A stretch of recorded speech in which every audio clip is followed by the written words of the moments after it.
What next for Maurizio Sarri's outcasts? Gary Cahill, Victor Moses and Danny Drinkwater.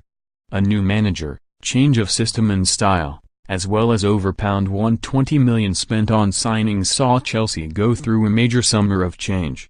For many, Maurizio Sarri has been a welcome arrival, with his possession-based football giving a new lease on life to certain members of the squad such as David Luiz.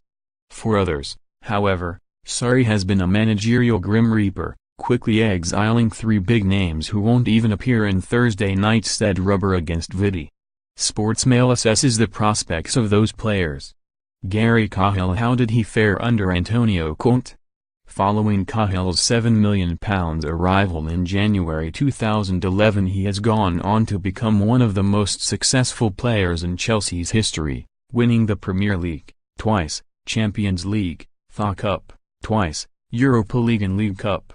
Most recently he filled in as captain for John Terry during Conte's 2016-17 title triumph before being permanently handed the armband the following season.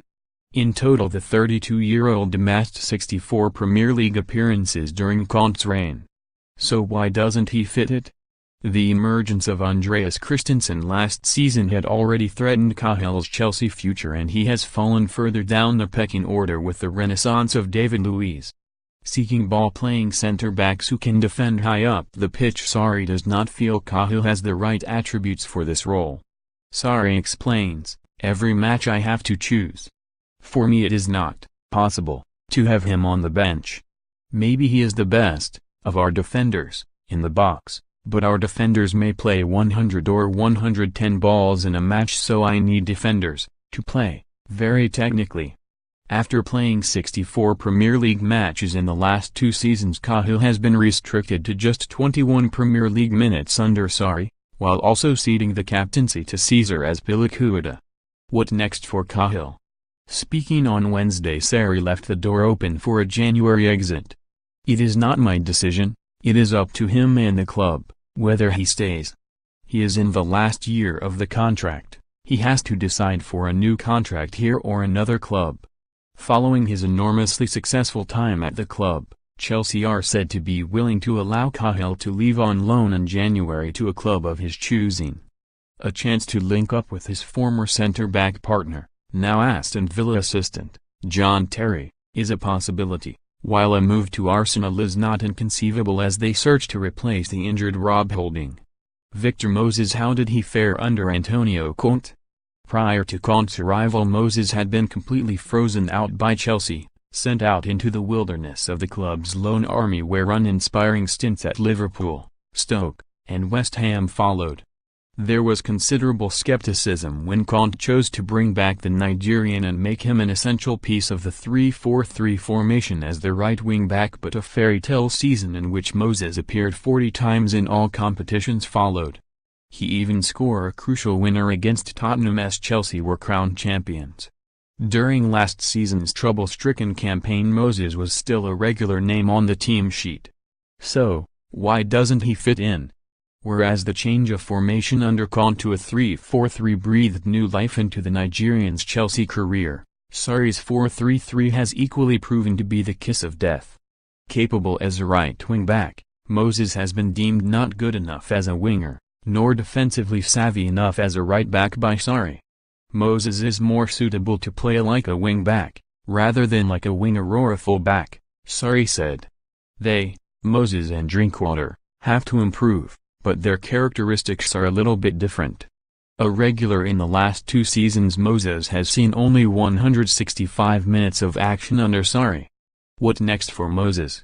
Moses in on his way out of Chelsea, but there will be no shortage of Premier League clubs lining up to give him another opportunity. Crystal Palace have been strongly linked with a return for their academy product as they look to add a spark to their plummeting season, while Wolves and Fulham have also been attracted to the £12 million valuation placed on the winger. Danny Drinkwater. How did he fare under Conte? Drinkwater, an integral cog during Leicester's fairy-tale title win, was always a bizarre case for the Blues. A desperate attempt to add depth to the midfield saw Chelsea splash out £35 million on transfer deadline day 2017 for the then 27-year-old. He went on to make a total of 22 appearances, deputizing for N'Golo Kante, Cesc Fabregas, and Timo Bakayoko last season. So why doesn't he fit in?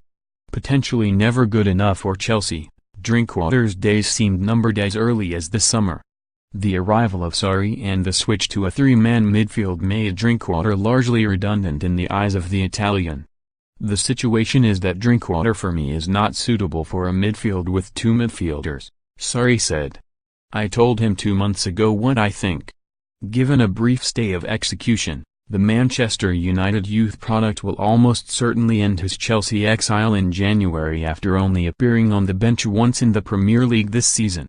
What next for Drinkwater? He should finally find a new club in January, but Drinkwater presents a complex transfer. The product of a £35 million fee as well as £100,000 per week wages, Drinkwater has proven a tough man to get rid of. Hoping to recoup a majority of the fee paid to Leicester, Chelsea's valuation proved too high for any club in the summer, while Drinkwater was content to stay at Stamford Bridge on six-figure wages. With January just around the corner, West Ham could be interested in a cut-price move, while a reunion with former boss Claudio Ranieri at Fulham is a possibility.